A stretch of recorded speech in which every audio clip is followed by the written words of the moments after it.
Hey there, welcome to my channel. I'm Dahlia, and this is my first ever YouTube video. I've been wanting to start a YouTube channel for a while now.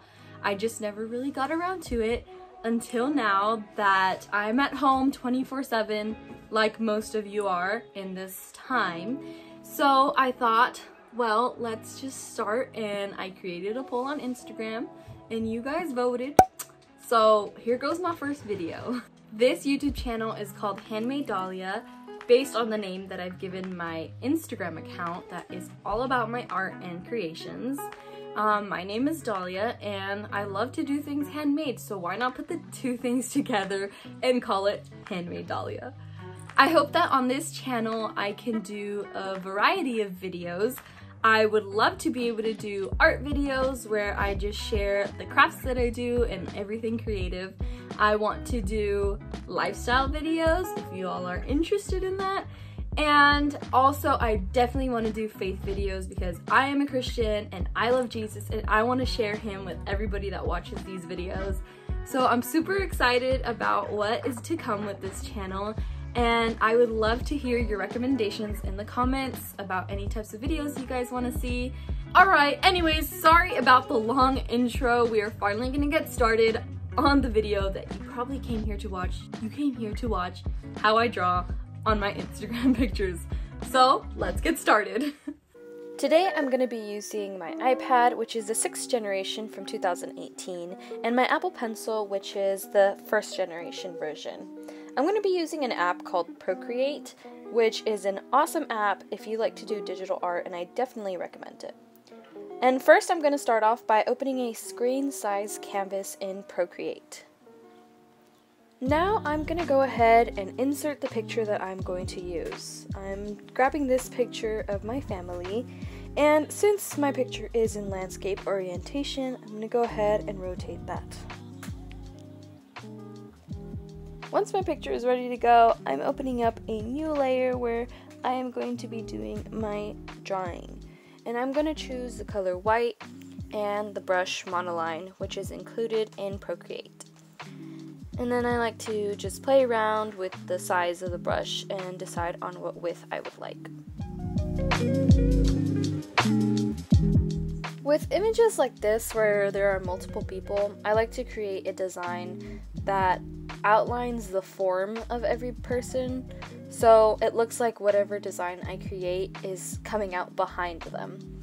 So for this one, I'm going to be doing flowers, different types of flowers, and I'm just going to go ahead and go around each person. I'm going to go all the way from the side of the left person above and then all the way to the right of the last person.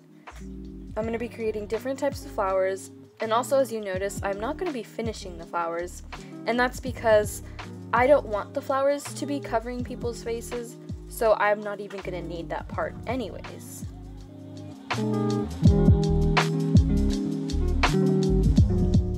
Once the base of my flowers is all done, I just go in and go ahead and add fun little details.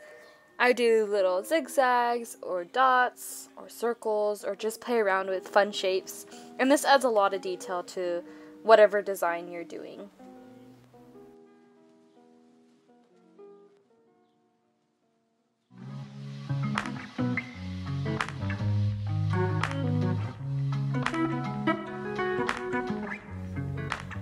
Once my design is all done, then I go ahead and press on my eraser, and I'm going to use the same brush, the monoline brush, and I'm going to make sure I have a good size, and I'm going to zoom in into the details of my doodle. I like to lower the opacity of the layer so that I can see the difference between the doodle and whatever image is there. And then I go ahead and start erasing every part where the drawing is covering the person in the picture. So since I want mine to look like it's coming out from behind, I have to erase these parts that cover his sleeve or his face or the person's body, whatever it is. And I just do this all around, make sure that none of the doodles are covering any of the people in the picture.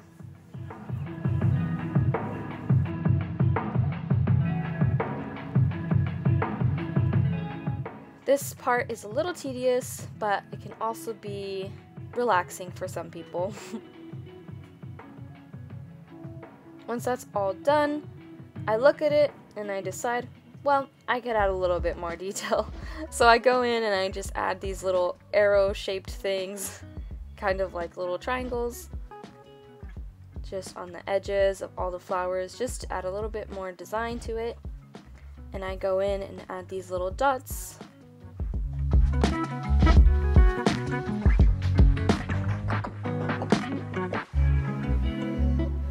Now that my design is all done, I'm just going to go into the canvas setting and the crop and resize and just crop my photo since my image was smaller than my canvas so that I can have the right size.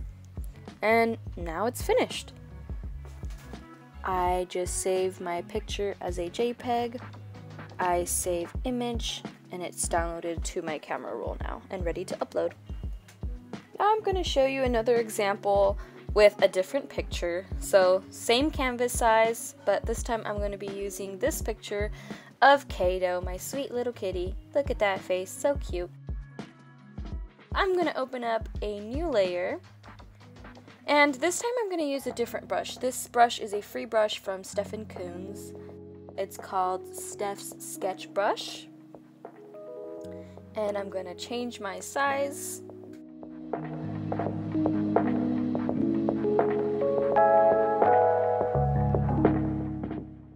Once I have decided on a brush size, I'm just going to go ahead and zoom in, and I'm just going to draw this simple outline on the outside of his ears.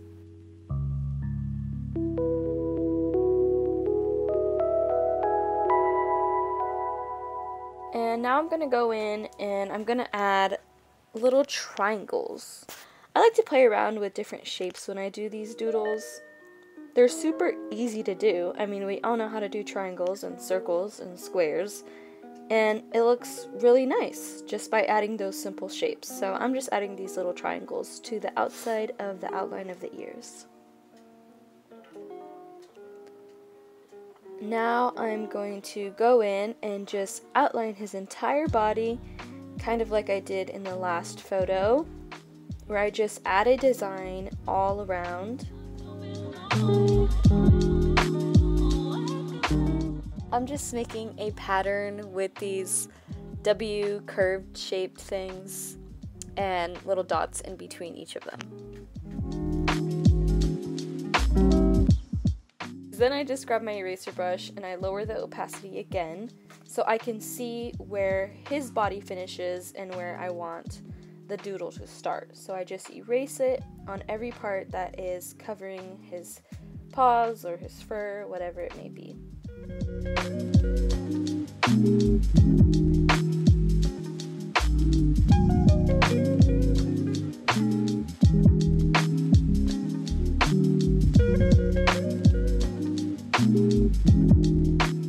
When I'm done erasing, I go ahead and open the layer up and put the opacity back up so I can see what the design looks like. I decide that I'm going to add his name to it, so I open a new layer, and using the same brush, I'm going to go ahead and choose a spot where I can put his name in. So I just grab my brush and I just hand letter his name.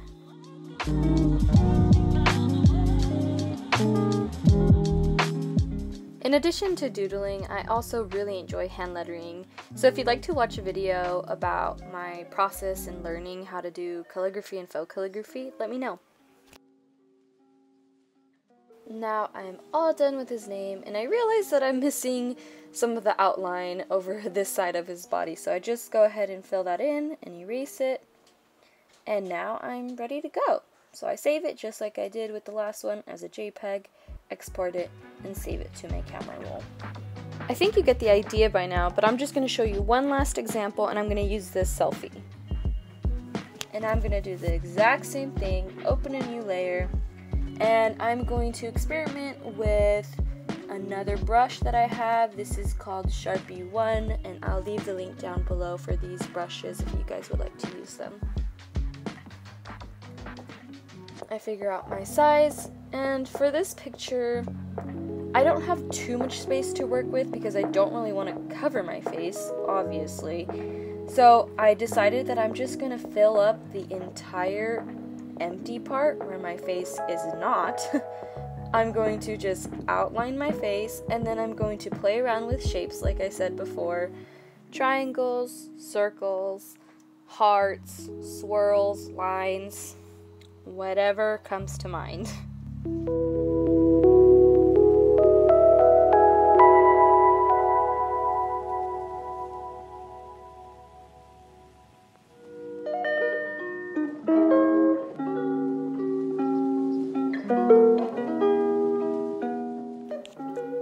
And now this picture is all done.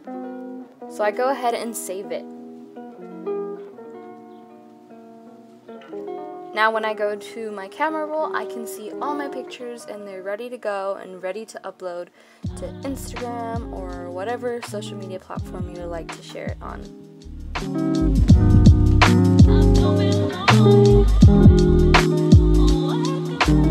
And just like that, I'm all done and ready to post.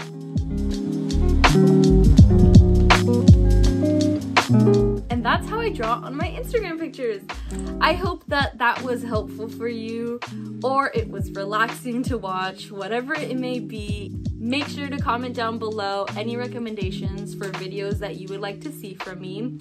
And if you would like to, you can follow my Instagram. It'll be down below. Thank you for all your support. Thank you for all your love. Thank you for your voting for this video. And I just love you all, and I'm so happy to be here. I'll see you guys next time.